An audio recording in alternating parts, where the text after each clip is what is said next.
Totto-chan എന്ന കൊച്ചുമിടുക്കിയുടെ school അനുഭവങ്ങളിലൂടെയും അവളുടെ കുട്ടി കണ്ണുകളിലൂടെ ലോകം കാണുന്ന രീതിയെക്കുറിച്ചുമൊക്കെയാണ് നമ്മൾ കേട്ടുകൊണ്ടിരിക്കുന്നത്.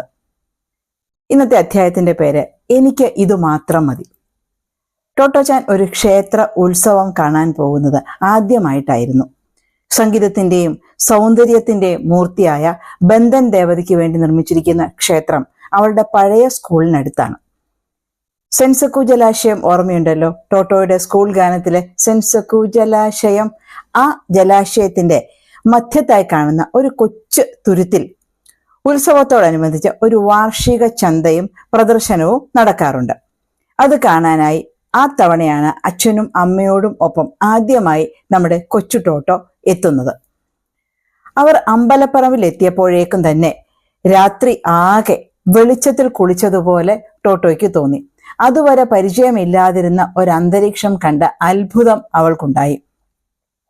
പറമ്പിൽ നിറയെ കൊച്ചു കൊച്ചു സ്റ്റോളുകൾ.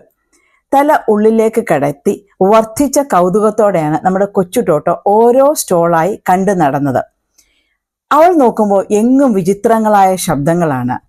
വറക്കുന്നതിൻ്റെയും പൊരിക്കുന്നതിൻ്റെയും എരിയുന്നതിൻ്റെയും ഒക്കെ തീക്ഷ്ണമായ ഗന്ധങ്ങൾ, ശബ്ദങ്ങൾ, എന്തിൻ്റെയൊക്കെയോ കൊതിപ്പിക്കുന്ന വാസനയും. ഹായ്, എന്ത് രസാ! അവൾക്കെല്ലാം പുതിയ അനുഭവമായിരുന്നു. എല്ലാം വിചിത്രമായും തോന്നി. വിവിധ രീതിയിലും വർണ്ണങ്ങളിലുമുള്ള പീപ്പികൾ, പട്ടികളുടെയും പൂച്ചക്കുട്ടികളുടെയും പടങ്ങളുള്ള പീപ്പികൾ ധാരാളം. ഈർക്കിലി മിഠായി, പഞ്ഞി മിഠായി തുടങ്ങിയ പലതരം മിഠായികളുമുണ്ട്. നമുക്കറിയാമല്ലോ ഒരു ഉത്സവപ്പറമ്പിൽ എന്തെല്ലാം കാഴ്ചകൾ ഉണ്ടാവും എന്നത്. ഈറ കൊണ്ടുള്ള കളിത്തോക്കുകൾ ഒരു സവിശേഷതയായി അവൾക്ക് തോന്നി. തോക്കുകൾ സത്യത്തിൽ ഒരു പ്രത്യേകതയുള്ളതാണ്.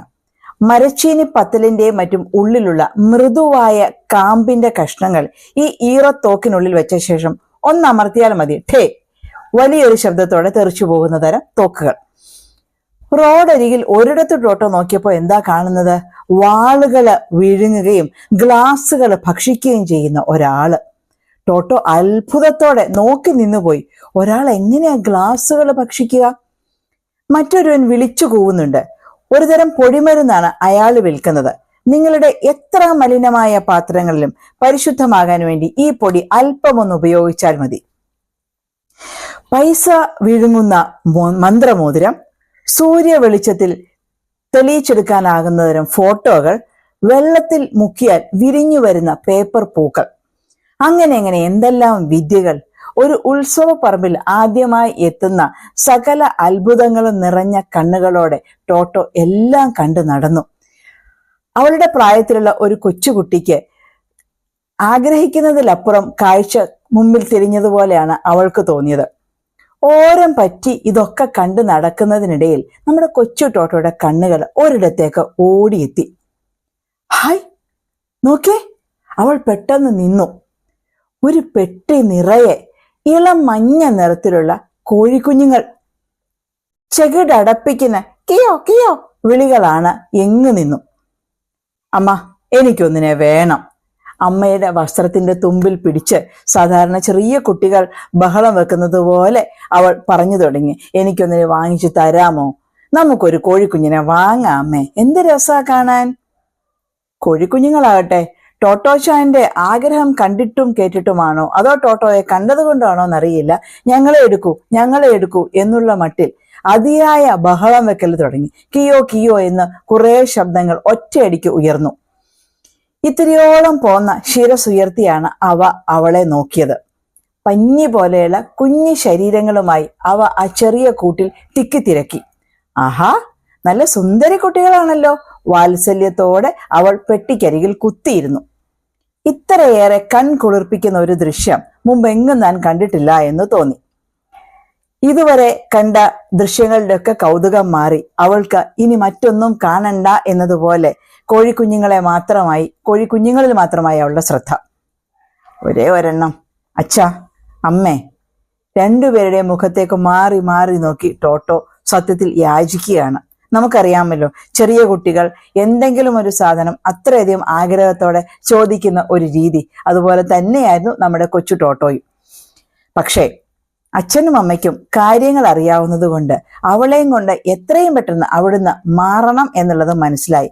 അവളുടെ ശ്രദ്ധ മാറ്റാതെ അവളുടെ ആഗ്രഹം തീരില്ല, മറക്കില്ല എന്നത് അവർക്കറിയാമായിരുന്നു.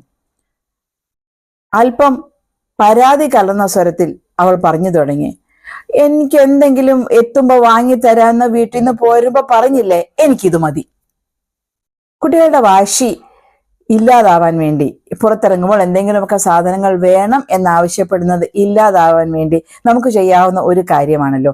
ഇറങ്ങുമ്പോഴേ പറയുക, എന്തെങ്കിലും ഒരു സാധനം വാങ്ങിത്തരാം, അതല്ലാതെ വഴക്കുണ്ടാക്കാൻ പാടില്ല എന്നുള്ളത്. അതേ വിദ്യ തന്നെയായിരുന്നു ടോട്ടോയുടെ അമ്മയും അച്ഛനും പ്രയോഗിച്ചിരുന്നത്. പക്ഷേ ടോട്ടോയ്ക്ക് വേണ്ടത് അവർക്ക് യോജിക്കാൻ പറ്റാത്ത ഒരു വാങ്ങലായിപ്പോയി. അമ്മ അനുനയിപ്പിക്കാൻ ശ്രമിച്ചു. അമ്മയുടെ പുന്നാര കുട്ടിയല്ലേ, ഇത് വേണ്ട, നമുക്ക് വേറെ എന്തെങ്കിലും വാങ്ങാം. വേറെ എന്താ ടോട്ടോയ്ക്ക് വേണ്ടത് പറഞ്ഞോളൂ, നമുക്ക് അത് വാങ്ങാം, ഇത് വേണ്ട. അതേ ടോട്ടോ, നിനക്കറിയാൻ വയ്യാത്തത് കൊണ്ടാണ് ഈ കോഴിക്കുഞ്ഞുങ്ങള് ഉടനെ ചാവാൻ പോവാ. അതെങ്ങനെയാ? കൊച്ചു ടോട്ടോ ചുണ്ടു പിളർത്തി വിതുമ്പിക്കൊണ്ട് പറഞ്ഞു. ചാരത്തിരുന്ന് മകളെ ചേർത്ത് പിടിച്ച് വിൽപ്പനക്കാരൻ കേൾക്കാതെ ടോട്ടോയുടെ അച്ഛൻ പതുക്കെ പറഞ്ഞു തുടങ്ങി. ടോട്സ്കി, ഈ കോഴിക്കുഞ്ഞുങ്ങളെ ഇത്ര ചുറുചുറുക്കൊക്കെ കാണിക്കുന്നു, കിയോ കിയോ എന്നിപ്പോ കരയുന്നുണ്ട്, ഒക്കെ ശരിയാണ്. പക്ഷെ അവ പെട്ടെന്ന് തന്നെ ചത്തുപോകും, പിന്നെ നിനക്ക് വല്ലാതെ വിഷമമാവും. അതുകൊണ്ടാണ് അമ്മയും അച്ഛനും പറയുന്നത് നമുക്കിത് വേണ്ട എന്ന്. പക്ഷേ ഒരു കോഴിക്കുഞ്ഞിനെ തനിക്ക് വേണം എന്നത് നമ്മുടെ ടോട്ടോച്ചാൻ മനസ്സിൽ ഉറപ്പിച്ചു കഴിഞ്ഞിരുന്നു. അച്ഛന്റെ വിശദീകരണങ്ങൾക്കൊന്നും ടോട്ടോയെ തൃപ്തിപ്പെടുത്താനായില്ല. അല്ല അച്ഛാ, ഇതിനെ ചാവാൻ ഞാൻ സമ്മതിക്കില്ല, ഞാൻ നന്നായി നോക്കി വളർത്തിക്കൊള്ളാം, എനിക്ക് ഒരെണ്ണം വാങ്ങിത്തരൂ. ടോട്ടോച്ചാനെ വല്ല വിധേനയും ആ പെട്ടിയുടെ അരികിൽ നിന്ന് മാറ്റണം എന്നത് അമ്മയ്ക്കും അച്ഛനും മനസ്സിലായി കഴിഞ്ഞിരുന്നു. എങ്ങനെയെങ്കിലും അവളെ അവിടെ നിന്ന് ഊരിക്കൊണ്ടു പോകാനായിരുന്നു അവരുടെ ശ്രമം. പക്ഷേ അവൾ കൊതിയോടെ കോഴിക്കുഞ്ഞുങ്ങളെ തന്നെ ഉറ്റുനോക്കിക്കൊണ്ട് നിന്നു. അവളുടെ നോട്ടം കണ്ടിട്ടാവണം കോഴിക്കുഞ്ഞുങ്ങളുടെ കിയോ കിയോ വിളി കൂടുതൽ ഉച്ചത്തിലാവുകയും ചെയ്തു. നിറഞ്ഞ പ്രതീക്ഷയോടെയാണ് അവ ടോട്ടോച്ചാനെ ഉറ്റുനോക്കിക്കൊണ്ടിരുന്നത്. കോഴിക്കുഞ്ഞുങ്ങൾ, ഈ ചുണക്കുട്ടികളിൽ ഒന്നിനെ മാത്രമല്ലേ താൻ ചോദിക്കുന്നുള്ളൂ? ടോട്ടോ വീണ്ടും അപേക്ഷിച്ചു. ഒരു കോഴിക്കുഞ്ഞിനെ വാങ്ങിത്തരൂ, ഒരെണ്ണം മതി, ഞാൻ നോക്കിക്കോളാം, ചാവില്ല അച്ഛാ. എന്റെ ടോട്ടോ, വേണ്ട, അമ്മയ്ക്കും അച്ഛനും അറിയാവുന്നത് കൊണ്ടല്ലേ പറയുന്നത്. ഇപ്പോ ഇതിനെ വാങ്ങിയാൽ പിന്നീട് നീ ഇരുന്ന് കരയാനാണ്, ഞാൻ ഇത് വാങ്ങി തരില്ല. അച്ഛനും അമ്മയും എത്ര പറഞ്ഞിട്ടും വാങ്ങാൻ കൂട്ടാക്കിയില്ല. ടോട്ടോച്ചോനാവട്ടെ ഉറക്കെ കരയാൻ ആരംഭിച്ചു. കുട്ടികളുടെ സാധാരണയുള്ള ഒരു തന്ത്രം തന്നെ. പക്ഷേ അച്ഛനും അമ്മയും വഴങ്ങിയില്ല. ടോട്ടോയ്ക്ക് ഇനി ഉത്സവം കാണണ്ട, മേളയിൽ ചുറ്റി നടക്കണ്ട, എത്രയും പെട്ടെന്ന് വീട്ടിലേക്ക് തിരിച്ചു പോയാൽ മതി എന്നായി. ശരി എന്ന് പറഞ്ഞ് ടോട്ടോയുടെ കയ്യിൽ പിടിച്ച് അമ്മയും അച്ഛനും കൂടെ 3 പേരും ചേർന്ന് തിരികെ പോകാൻ ആരംഭിച്ചു. അവളുടെ കുഞ്ഞു കവളിലൂടെ കണ്ണുനീർ ഒലിച്ചിറങ്ങി. അരണ്ട വെളിച്ചം മാത്രമുള്ള തെരുവിലെത്തിയപ്പോൾ അവൾ വിമ്മി വിമ്മി കരഞ്ഞുകൊണ്ട് അച്ഛനോട് പറഞ്ഞു, എനിക്ക് ഇതുവരെ അച്ഛാ ഇത്ര ഇഷ്ടം മറ്റൊന്നിനോടും തോന്നിയിട്ടില്ല. ഇനി ഒരിക്കലും ഒന്നിനും ഞാൻ വാശി പിടിക്കില്ല അമ്മേ. ആ കൂട്ടത്തിൽ നിന്ന് ഒരു കോഴിക്കുഞ്ഞിനെ മാത്രം വാങ്ങി തരാമോ? അമ്മയ്ക്കും അച്ഛനും പാവം തോന്നി. ആ വാശിക്ക് മുന്നിൽ അവർക്ക് കീഴടങ്ങേണ്ടി വന്നു എന്ന് പറയുന്നതാണ് ശരി. കോഴിക്കുഞ്ഞിനെ കിട്ടിയപ്പോഴാവട്ടെ പെരുമഴ തോർന്ന് എങ്ങും വെയിൽ പരന്നതുപോലെയായി ടോട്ടോച്ചാന്റെ മുഖം. പുഞ്ചിരി കളിയാടുന്ന മുഖവുമായി അവൾ വീട്ടിലേക്ക് മടങ്ങി. കയ്യില് ചെറിയൊരു കിളിക്കൂട്, അതിൽ 2 മഞ്ഞ കോഴിക്കുഞ്ഞുങ്ങൾ. വീട്ടിലെത്തി പിറ്റേന്ന് തന്നെ അമ്മ ഒരാശാരിയെ വരുത്തി, കോഴിക്കുഞ്ഞുങ്ങൾക്ക് കൂട് വേണമല്ലോ, അഴിച്ചുവിടാൻ പറ്റില്ല, വീട്ടിലും കിടത്താൻ പറ്റില്ല. ടോട്ടോ ആദ്യം പറഞ്ഞു നോക്കി, എന്റെ കൂടെ, എന്റെ മുറിയിൽ, എന്റെ കട്ടിലിൽ എന്നൊക്കെ.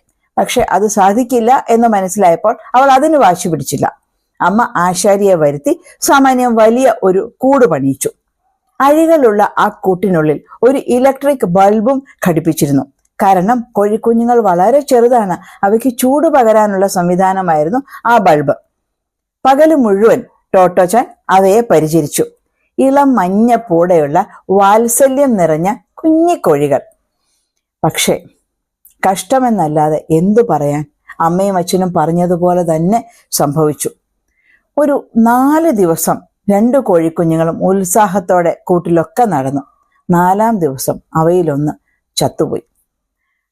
5-ാം ദിവസം അവശേഷിച്ച ചുണക്കുട്ടിയും കഥാവശേഷയായി. കൊച്ചു ടോട്ടോ അവയുടെ അടുത്തിരുന്ന് തട്ടി വിളിച്ചു നോക്കി, കിയോ കിയോ, കിയോ കിയോ. എന്തു ഫലം? ചലനമറ്റ കണ്ണുകൾ അടച്ച് ഒരു കിയോ വിളി പോലും ഉയർത്താതെ അവ കൂട്ടിൽ കിടന്നു.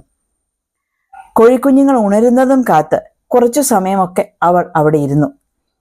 പക്ഷെ അവയുടെ കണ്ണുകൾ പിന്നീട് ഒരിക്കലും തുറന്നില്ല.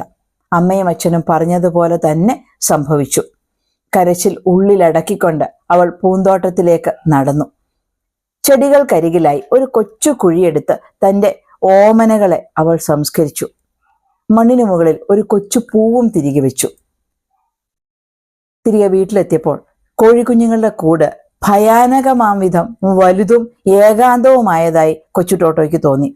കൂടിന്റെ ഏകാന്തമായൊരു കോണിൽ ഇളം മഞ്ഞ നിറമുള്ള ഒരു കുഞ്ഞു തൂവൽ അനാഥമായി കിടന്നിരുന്നു. തന്റെ ആഹ്ലാദകരമായ വരവ് കാണുമ്പോൾ കഴുത്തുയർത്തി കിയോ കിയോ എന്ന് വിളിക്കാറുള്ളത് കൊച്ചു ടോട്ടോ ഓർത്തു. കരച്ചിൽ പുറത്ത് കേൾക്കാതിരിക്കാനായി അവൾ ചുണ്ടുകൾ കൂട്ടിപ്പിടിച്ചു. ഇത്രയേറെ അടക്കാനാവാത്ത ഒരാഗ്രഹം ടോട്ടോയ്ക്ക് മുൻപൊരിക്കലും ഒന്നിനോടും തോന്നിയിട്ടുണ്ടായിരുന്നില്ല. എത്ര പെട്ടെന്നാണ് എല്ലാം കഴിഞ്ഞത്.